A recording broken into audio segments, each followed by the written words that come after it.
Control unit. तर sir आपल्याला सांगणार आहे की ईव्हीएम मशीन ही ऑपरेट कशी होते आणि जनतेने आपल्या या ईव्हीएम मशीनबद्दल भ्रम कोणतेही ठेवू नये हे सर आपल्याला पटवून देण्याची या ठिकाणी कोशिश करणार आहेत। आता यांनी काढलेलं आहे आपल्या इलेक्शन कमिशनरने, ही आहे कंट्रोल मशीन। याच्यामध्ये ही कंट्रोल मशीन आहे आणि हे आलं व्हीव्हीपॅट आणि हा आला बॅलेट पेपर। याच्यावरती आम्ही डेमो दाखवून राहिलो फक्त। हे ABCD लिहिली आहे, इथे उमेदवाराचे नाव राहतील आणि त्यांचे सिम्बॉल राहतील, बरोबर आहे। ओके, आता तुम्ही अगोदर हे आमच्याकडे असते एका साईडने। तुमचं आधार कार्ड जेव्हा आम्ही बघतो, तुम्हाला शाई लावल्यानंतर हे ऑफिसर बॅलेट पेपर दाबतात। हे दाबलं की आता तुम्ही स्वतः हे याच्यामधनं एक बटन दाबा, तुम्ही दाबा नाही, एक बटन दाबा कोणती। या ठिकाणी मी 4 नंबरचं हे बटन दाबलं। बघा आता इथे 4 नंबर आला काय, या ठिकाणी मी बघू शकतो की या ठिकाणी 4 नंबर दाखवत आहे। हे चिठ्ठी पडेल नाही, इथे बीप वाजेल, त्याशिवाय तुमचं हे वोटिंग झालेलं नाही, बरोबर आहे। कन्फर्मेशन आपल्याला हे बीपी द्वारे कळेल। झालं। त्याच्यानंतर पुन्हा जेव्हा मी बॅलेट देईल त्याच वेळेस मशीन सुरू होईल, अन्यथा तुम्ही कितीही बटन दाबाल इकडून कुणाला वोट जाणार नाही, कुणालाही वोट जाणार नाही। एकंदरीत आपण असं म्हणू शकतो की इकडून आपल्याला परमिशन घ्यावं इकडूनच, आणि परमिशन नाही मिळाली तर आपण वोटिंग आपलं होणार नाही। जसं मी त्यांचं आय कार्ड आम्ही कमीत कमी तिथे बरोबरती 8 ते 10 लोक असतो, आम्ही ऑफिसर लोक 5 लोक असतात। हे एका जागी पॅक असते, हे पूर्ण पॅक असते दोन्ही मशीन, फक्त वोटर जाऊ शकते तिथे, अन्यथा आम्ही सुद्धा जाऊ शकत नाही। आणि हे राहते आमच्याकडे वेगळं, ऑफिसरकडे ह्या टेबल आमच्या तिकडे राहते। अच्छा, ही मशीन तुमच्याकडे स्वतःकडे राहते स्वतःकडे। ज्यावेळेस आम्ही हे लाईनशी बसले राहतात, पोलिंग एजंट ज्या पक्षाच्या व्यक्ती असेल त्या पक्षाच्या कार्यकर्ता तिथं बसलेला असतो, BJP असो, काँग्रेस असो, अन्यथा BSP असो, कोणताही पक्षाचा असो, ते बसले राहतात। आम्ही त्यांना पहिले विचारतो, ह्या माणसाला तुम्ही ओळखता का?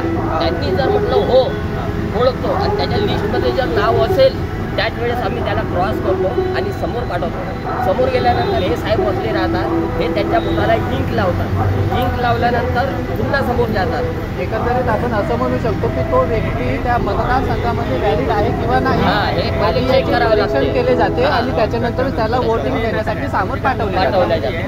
त्याच्यानंतर साहेब जे आहेत ते त्याचा वोटिंग कार्ड किंवा आधार कार्ड बघतात आणि हे बटन तिथून दाबतात। ही बटन दाबली का आता जसं हे वोटर आहे, या दादा तुम्ही समोर या। फॉर एक्झाम्पल हे वोटर आहे, हे वोटर आहेत। आता मी इकडनी साहेबांनी बटन दाबली, दिनेश पाटील, त्यांनी आता साहेबांनी बटन दाबली, आता हे आले आपल्या रूममध्ये, हे राहते फक्त छोटंसं हे पॅक राहते पूर्ण। आता यांना आम्ही हिंक वगैरे लावली, सर्व झालं, हे स्वतः गेले।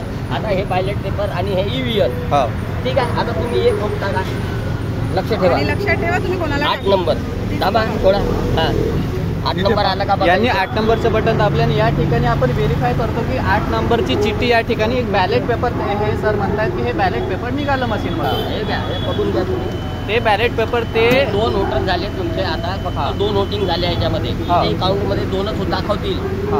जेवढे वोटिंग होतील तेवढेच वोटिंग याच्यामध्ये दाखवतील आणि तेवढे चिठ्ठ्या इथे पडतील। ज्यावेळेस आम्ही इलेक्शन सकाळी 7 वाजता सुरू होते तर सायंकाळी 5 वाजेपर्यंत इलेक्शन असते, आम्ही काहीच नाही करत। जेवढी वोटिंग झाली हे फक्त क्लोजची बटन दाबतो आम्ही फक्त। म्हणजे ऑफिसरकडे जी मशीन राहते त्याचं एक क्लोजचं पण ऑप्शन आहे मशीनवर, ते मशीन क्लोज करतात, म्हणजे त्याच्यानंतर आपण इकडे काही नियंत्रण करू शकणार नाही, बरोबर आहे। याला जर क्लोज केलं आपण हे, तर हे क्लोज बटन दाबली त्याच्यानंतर हे बघा, हे इथे पूर्ण पॅक राहते। हे आहे रिझल्ट, ह्या रिझल्टच्या दिवशी फक्त ज्या दिवशी रिझल्ट असते त्याच दिवशी हे रिझल्टचे बटन दाबता येईल। ओके, अन्यथा इथे सील राहते, ते दाखवून द्या त्यांना कुठे सील राहते। या ठिकाणी सील असते, सिंगल सील असते। या ठिकाणी 2 बटन आहेत, एक रिझल्टचं बटन आहे आणि प्रिंटचं आहे, तर याच्यावर सील असते आणि ते फक्त मतदान जेव्हा समाप्त झालं त्याच वेळेस त्याच्यानंतर आम्ही सील करतो याला। हे झालं पहिलं सील, त्याच्यानंतर हे इथे दुसरं सील लावतो आम्ही, हे आला, बरोबर आहे। हे पूर्ण सील होऊन आम्ही क्लोज केल्यानंतर हे आता याच्यानंतर इथे किती वोटिंग झाल्या तर इथे जेवढं झाल्या तेवढे इथे काउंट होते, बॅलेट पेपर पडणार। हे पडले 2 होते झाले. हो, ओके. हे पडले, ठीक आहे. हो, हे हो. इथे जमा राहते. हो. हे सील राहते पूर्ण वोटिंगच्या दिवशी. हो. आम्ही फक्त खोलतो आणि याला ब्लॅक लिफाफ्यामध्ये पॅक करतो आणि त्याला सुद्धा सील करतो. सील केल्यानंतर पूर्ण याच्यामधली बॅटरी, ही जी बॅटरी असते ही बॅटरी काढतो आम्ही, याच्यातली बॅटरी काढतो आणि ते पूर्ण त्यालाही सील करून तिथे पाठवण्यात येते. ओके. आणि हे सर्व आम्ही जिथे बूथ आहे आपलं त्या बूथवर आम्ही करून देतो टॅग. आणि आमच्यासोबत पोलीसवाले असतात, एक बस असते. जसं एका एरियामध्ये 10 बूथ असतील, 10 जरी बूथ असले तर एका बसमध्ये आम्ही 10 कॅन्डिडेट घेऊन जातो. म्हणजे 10 पोलिसांचा पण सपोर्ट असतो जेणेकरून आपली जी निवडणूक आहे ती सुरळीतपणे पार आणि पडली पाहिजे. जिथनं आम्हाला हे सामान मिळते, जसं सावनेर विधानसभा क्षेत्र आहे, सावनेरमध्ये मोठं कॅम्प लागलेलं असते.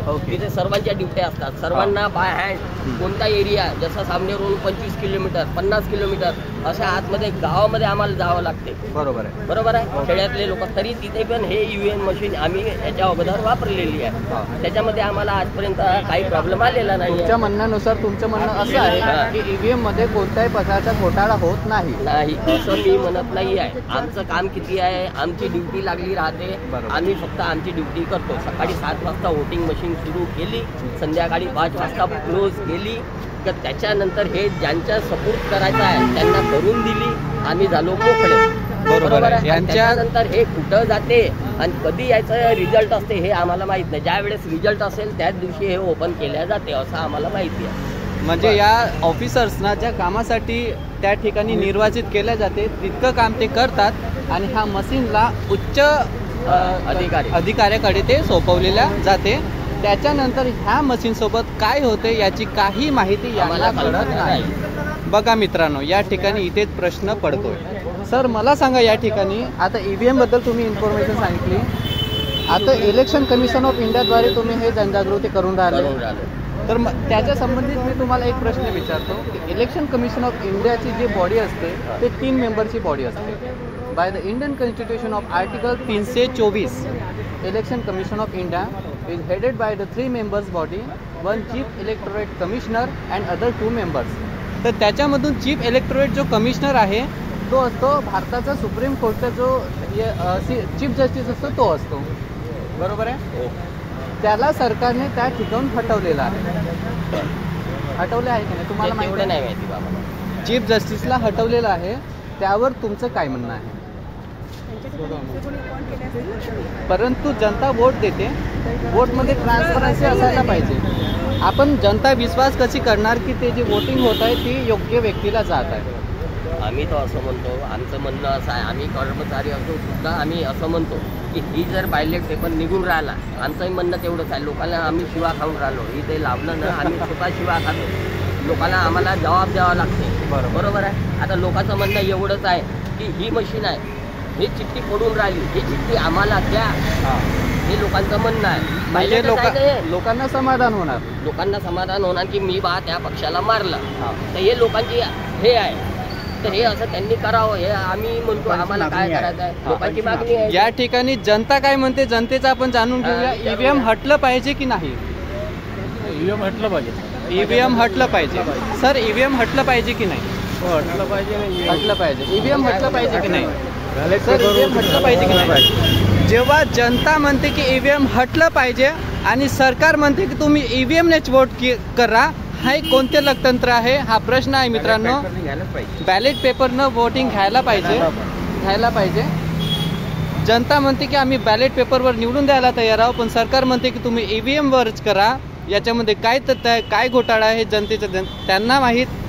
तर याच ठिकाणी मी तुमच्यासोबत ही इन्फॉर्मेशन सरांनी सांगितलेली आहे. त्या ठिकाणी मी मॅडमचं सुद्धा थँक्यू म्हणतो. सरांनी जी माहिती आम्हाला सांगितली त्याच्याबद्दल मी त्यांचं खूप खूप आभार मानतो. त्यासोबत आपल्यासोबत लागले सर तुमचं नाव? वांदे. त्यांचं सुद्धा मी खूप खूप आभार मानतो. आणि याच्यावर तुमचं काय म्हणणं आहे ते तुम्ही कमेंटवर आम्हाला सांगा. Thank you so much guys. Thank you so much.